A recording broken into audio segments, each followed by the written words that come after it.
Hey folks, a quick garden update. I do this fortnightly for my benefit as much as anybody else's, because you live and learn. I can look back and say, oh, you shouldn't have done that. Might have had some of those moments this week.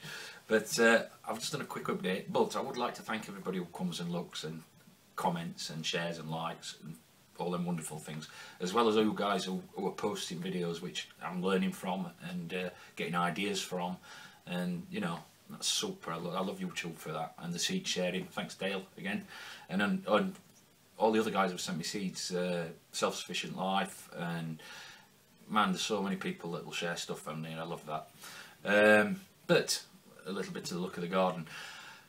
I've planted a lot more seeds this year than I really can fit in my beds, but there is a reason, there is a rhyme to my madness.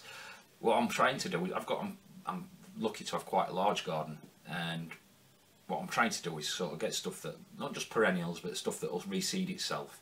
Now one of the things, again, is some seeds what I got from Dale, the mustard seeds. I've looked at them and I've done a search about the plant, the ruby streak mustard, and it's very, very ornamental as well.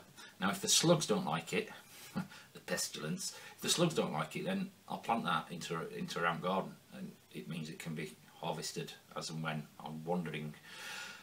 Same as, like I said, with the spring onions, I want to do that and get them sort of going and seeding and flowering.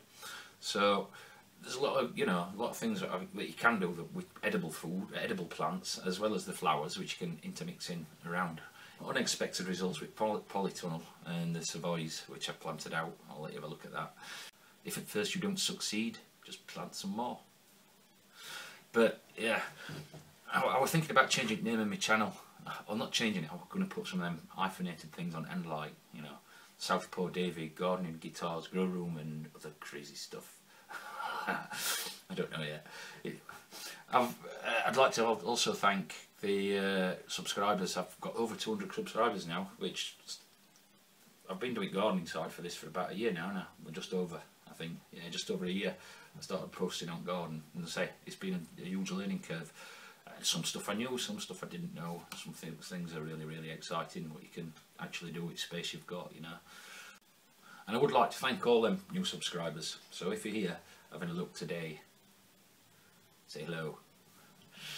Anyway, I'll get on with it. It's nice to be nice. What a difference a week makes, eh?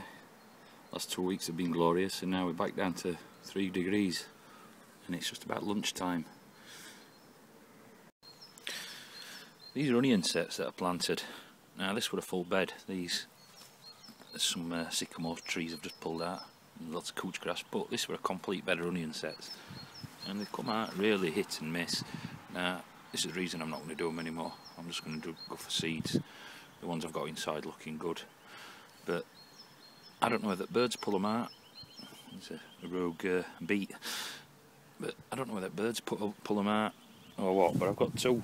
Well, I put 2 packs in, but as I said, it's just madly hit and miss. 1 or 2 are doing all right, but I won't be doing them again. Well, I managed to prune the plum tree down. I took it down by about half. I don't know what it'll do for fruit this year, but it really needed it. It was rubbing in places and it never had anything done to it, so hopefully it'll work. And there's the aftermath. That was done a couple of weeks ago, by the way.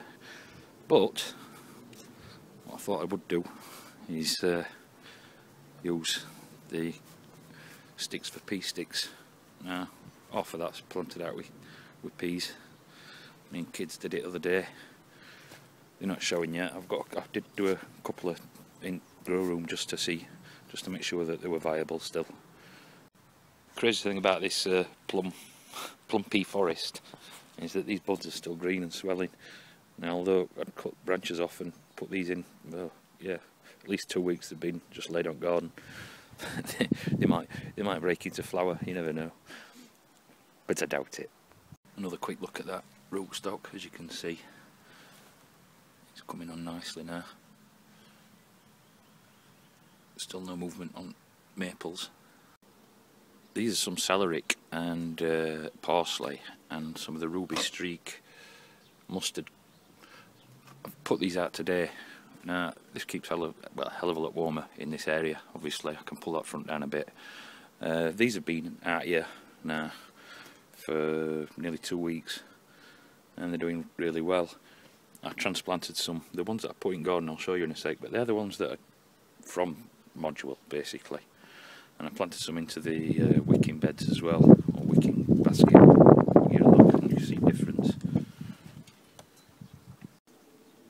And these are ones that I put in these wicking pots. The green ones are dynamite lettuce, and the red ones are Lollo rossa. And the dynamite I saved seeds from, which I'm pleased that they were viable, because I did buy another pack last year and just didn't work at all. And these are what I planted out a couple of weeks ago. They're exactly the same Lollo rossa, from the same seed pot, planted at the same time, and you can see a difference in them, and they've been under this for 2 weeks. The Savoys have just not done much. Well, in fact, they've just died off, a couple of them. And the broccoli and the giant kohlrabi seem to be okay. That one's got, I don't know if that's got burnt or what, but I wouldn't have thought it would have burnt under this plastic. I might just take this plastic off and put a shade cloth over it. It might have got too hot, but I've had end open as well. We did get like 16 degrees last week, 16, 17 degrees, and said now it's back down to 3. So, but I'm amazed at difference in them. I wanted to get the rest of that lettuce into ground, but it's wet now, and I wanted to get my carrots in, but I still haven't done that. Hopefully next week. Hopefully get a nice evening.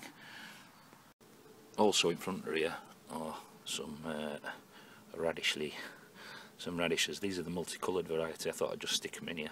They're close to the house as well, so they should be a little bit quicker, because this is a south facing wall.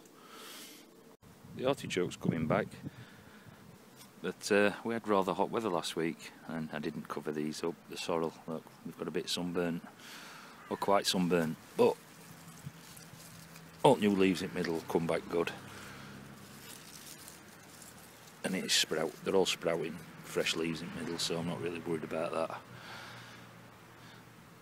It doesn't quite look as pretty as it did before. That's a forsythia.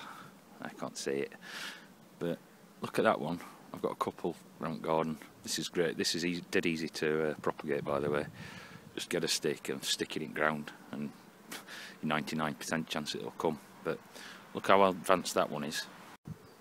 And now look at this one, way behind. Obviously, there's not so any difference from there to there. But obviously with sun, what it gets.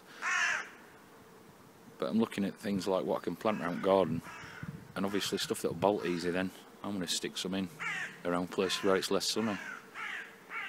And in this little propagator, what I've got is, that's actually some bok choy. I was a little bit over enthusiastic with the seeds, I think. And here are 2 different types of spinach. Rest of it's done up. That shouldn't be there, but the rest of that is just one row of bok choy. But the rest of that's spinach. It's taking its time, but there's a few popping there. I've had it covered up with this propagator, and it might be just too damp for them. I do really want to be using that for starting seeds outdoors now as well. My tomatoes, or most of my tomatoes, but some of them, not most of them, but some of them will be going in that later on.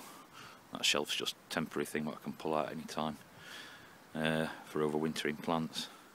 Just thought I'd give a look at this. If I can get it to focus. These are the flowers on the hazelnut tree.